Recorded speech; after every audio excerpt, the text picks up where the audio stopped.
कभी सोचा है कि दुनिया पर हमेशा एक ही देश का राज क्यों नहीं रहता? इतिहास गवाह है, साम्राज्य बनते हैं और फिर बिखर जाते हैं।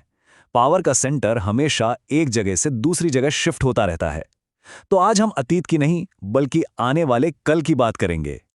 तो सवाल ये है कि आज से सिर्फ 25 साल बाद यानी 2050 में दुनिया का पावर मैप कैसा दिखेगा?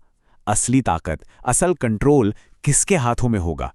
ये सवाल सिर्फ दिलचस्प नहीं है, बल्कि हम सबके भविष्य के लिए बहुत जरूरी है।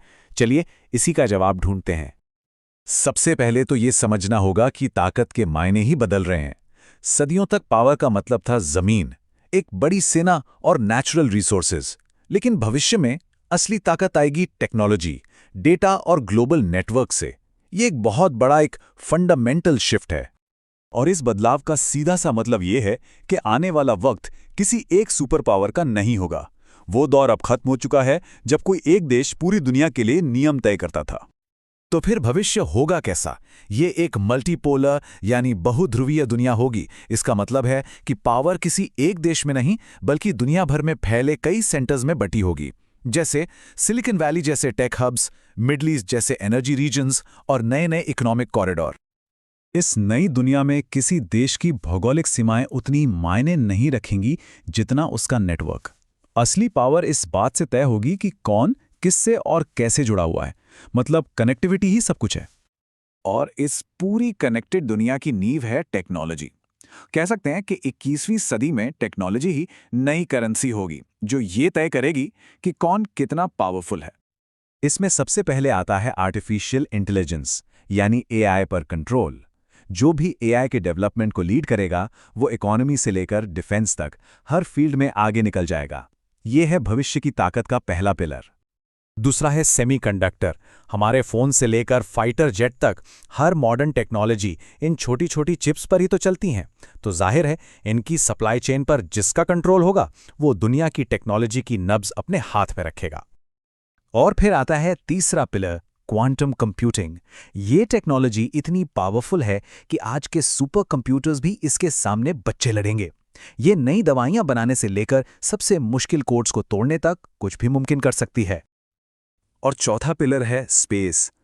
सैटेलाइट नेटवर्क्स पर कंट्रोल का मतलब है ग्लोबल कम्युनिकेशन, जीपीएस और जासूसी पर कंट्रोल। मतलब जो स्पेस पर हावी होगा, उसे धरती पर भी एक बहुत बड़ी स्ट्रैटेजिक बढ़त मिल जाएगी। तो बात बहुत साफ है, जो भविष्य की टेक्नोलॉजी को कंट्रोल करेगा, वही दुनिया को दिशा देगा। ये 21वीं सदी की सबसे बड़ी हकीकत है। तो इस नई दुनिया में भारत कहां पर है? क्या भारत एक बड़ी ताकत बन सकता है? चलिए इस केस स्टडी पर एक नजर डालते हैं। देखिए, भारत की पोजीशन काफी यूनिक है। यहाँ की विशाल युवा आबादी, तेजी से बढ़ता डिजिटल इंफ्रास्ट्रक्चर और एक उभरता हुआ टेक इकोसिस्टम, ये सब मिलकर इसे भविष्य के नेटवर्क में एक बहुत ही अहम खिलाड़ी बनने का मौका देते हैं। और इन्हीं सब ताकतों के दम पर 2050 तक भारत पूरब और पश्चिम के बीच एक ब्रिज नेशन की भूमिका निभा सकता है। एक ऐसा देश जो सिर्फ ट्रेड और टेक्नोलॉजी के लिए ही नहीं, बल्कि अलग अलग आइडियोलॉजी वाले देशों को जोड़ने वाले एक पुल भी बन सकता है। लेकिन जैसा हर बड़े बदलाव के साथ होता है, इस नए वर्ल्ड ऑर्डर में भी अपने खतरे हैं। पावर के कई सेंटर्स होने का मतलब है अस्थिरता और नए तरह के टकराव का खतरा। आने वाले वक्त में लड़ाइयां शायद मैदानों में कम और डिजिटल दुनिया में ज्यादा लड़ी जाएंगी। हम टेक वॉर्स देखेंगे, जहां देश एआई और सेमीकंडक्टर पर कंट्रोल के लिए भिड़ेंगे।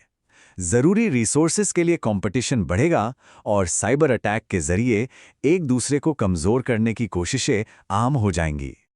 तो इस पूरी चर्चा का निचोड़ क्या है? ग्लोबल कंपटीशन का एक बिल्कुल नया मॉडल सामने आ रहा है।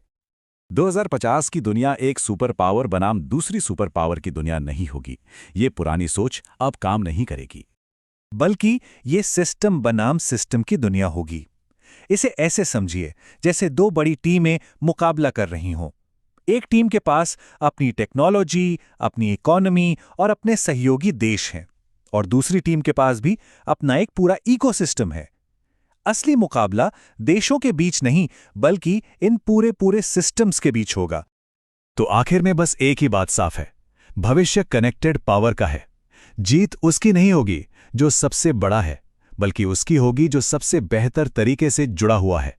अब सवाल सिर्फ ये नहीं है कि दुनिया इसके लिए कितनी तैयार है, बल्कि ये भी है कि इस बदलते हुए भविष्य में हर कोई अपनी जगह कैसे बनाएगा।